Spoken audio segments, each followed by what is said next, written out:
exit and it's a red light, you're screwed. You'll be at the same exit. Will we see the epic proposal between Kourtney and Travis next week on the Kardashians? Hey guys, and welcome to another shared news. We're gonna be checking out the clips for the Kardashians episode 3 on Hulu. But before we get into it, be sure to give this video a thumbs up and subscribe to our channel so you never miss out on any future videos. As always, I'm your host, Zachary Reality, joined by Allison Van Dam. Allison, we just talked about episode 2. How excited are you for episode 3? So excited. As we said in our other video, I think we're gonna get a lot out of episode 3. We've laid the groundwork for a lot of big moments like SNL, like the proposal. So I think next week is going to be jam-packed and I can't wait. Oh, for sure, because Kim has been prepping for SNL for a hot minute now. So let's take a look to see how it might go down. Next on The Kardashians. Today is the day that I am hosting Saturday Night Live. All right, it's happening. I want to say she's being dramatic and the edit is dramatic because it's just Saturday Night Live. It's not like she's getting married or going to the White House or something. But it still is a really big deal, and I love her pink ensemble. How excited are you to see this? Did you watch the original episode when she was on SNL? Because I haven't seen it yet. Yeah, I did. And I think it was funny. So, watching last week's episode of episode 2 of her going over her monologue with Amy Schumer, it was funny to hear the original draft of what stayed and what didn't, and the whole joke of, Amy told her, you have however many hundreds of millions of followers, you should make a joke of this is just an intimate night. And that's a joke she actually did keep in with the monologue. So it was funny to compare and contrast what stayed and what left. But I thought she absolutely killed it. I actually rewatched her monologue last night after finishing the episode. And I feel you could tell she was a little nervous, but she really was composed. She held her own. And so I'm very excited to see the behind the scenes. What worries me is everything I've heard from people who have hosted SNL before, they comment on how there's really not a backstage. It's very tight quarters. You're jamming a lot of stuff in. Everything's very rushed and small back there. So if you're combining already a tight space with Kim's whole team and all of these cameras for the Hulu show, I'm that just adds to the chaos. So kudos to everyone who is doing this show with her because it would have just added to the pressure, I think, so much more. Yeah. I do remember watching a lot of clips on YouTube of Kim doing SNL. I just didn't watch the full episode. And I remember watching her as the Bachelorette because obviously I'm a Bachelor fan and Tyler Cameron was one of the suitors. And it was just so funny to see Kim in that element or in that way. And I mean, she really is going to be hosting the whole show. There's 7 or 8 different skits and scenes. So I wonder how many minutes of the episode they'll actually play, if any. Do we think that will be a rights issue if they play actual footage from SNL?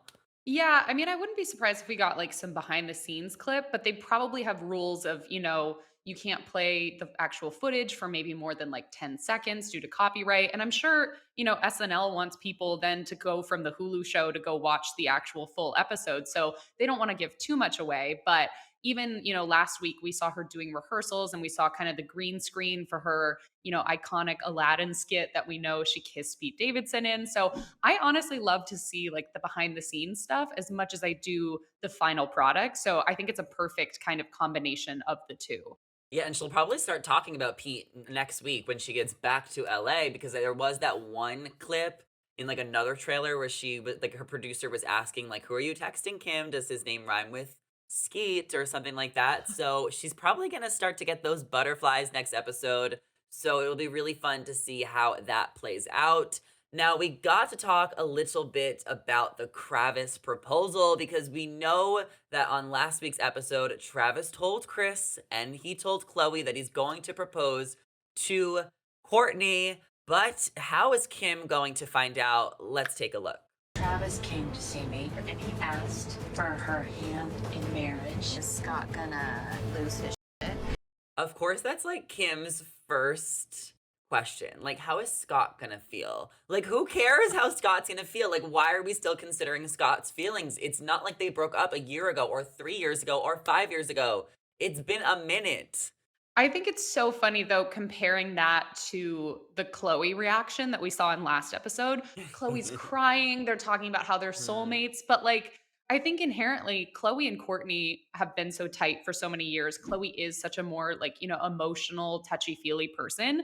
And Kim is really just like business minded, to the point, pragmatic, practical. So it doesn't surprise me in any way that she automatically goes to like crisis management. She's trying to solve all the problems. Like she's very much like Kris in that way, where she sees big picture.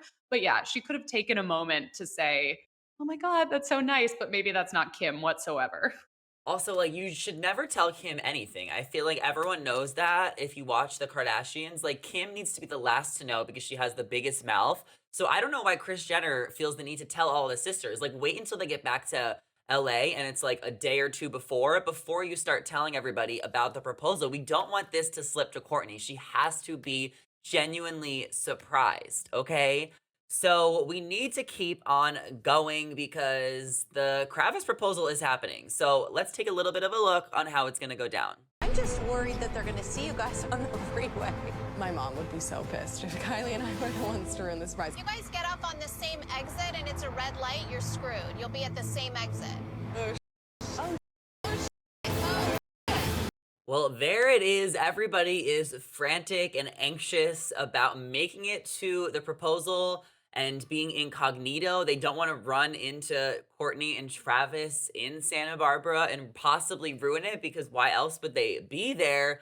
But I also don't know if we're actually going to see the proposal now because this looks like a clip that's going to be like the last clip of the episode. Were you getting that vibe as well? Yeah, absolutely. I mean, it works as the end of a teaser, but it could also very much work at the end of an episode too. And then we'll just be waiting for the fourth episode to get all of it. And I also think it's funny, like, we see Kylie and Kendall in this decked out, Rolls Royce pink seats. They all have such like custom cars. I'm like, did we not think this through that maybe we should have like borrowed a car from a friend or, hired a driver? Like, we don't need to be rolling around in our signature cars. Not only could Kourtney and Travis recognize you, but that's automatically going to tip off the paparazzi, which could cause more attention. Like, I'm just wondering why Kylie decided to drive, I guess, one of her very signature cars, but to each their own. And I don't know She could have why got they're an Uber. potentially, she could have called an Uber, I don't know if she rolls like that, but she could have. But yeah, I think it's very funny. And this is definitely something that like would happen normally, even if you aren't the Kardashians. If you're trying to surprise your friend for their proposal and the timing is off and suddenly it's going to be ruined. Like, this is a very relatable thing of, oh my God, I'm going to ruin the surprise, whether it's an engagement or a birthday party or anything. But yeah, I think it's so funny watching them in their designer cars, just being like, oh my God, they might recognize me. And at least they're showing up. We're finally going to get some Kendall and Kylie. They were not in last episode, so at least they'll make it to the proposal. And it seems like Travis is going to propose to Kourtney on the beach in front of all of the flowers. And then the family is going to be like a few miles away and then surprise Kourtney with an engagement party. I guess we really don't have to watch the episode because we kind of know how it's going to go down. And Scott's going to be jealous that he wasn't invited, but it's still going to be fun to see all of the intimate details. Do you think you're going to cry watching the Kravis proposal, Allison? Because I might shed a tear. I don't know if I'll cry, but I'll definitely be very, very happy for Kourtney. I think it depends on how it's filmed and how it's edited. Maybe if other people cry, I'll cry. I got a little choked up with the whole like Mario Kim situation when he was talking to her at SNL. Oh. I start crying when I hear other people crying or when you like hear someone talking and they're very choked up. So who knows? I'm not gonna say no, but it'll be dependent on how the rest of the family acts, I think. Yeah, for me, it was more emotional to see Chloe's reaction to Travis wanting to propose to Kourtney. That really touched me. But next week is going to be such an exciting episode of The Kardashians, and we will be back here on Shared News to break it all down. So be sure to let us know your thoughts and predictions for next week's Kardashians on Hulu. And don't forget to give this video a thumbs up and subscribe to our channel so you never miss out on any Kardashian updates. As always, I'm your host, Zachary Reality, joined by Allison Van Dam. Our social media handles are on the screen right now, so be sure to give us a follow. Come say hello. Thank you guys for watching, and we'll catch you in the next one. See you later. Bye.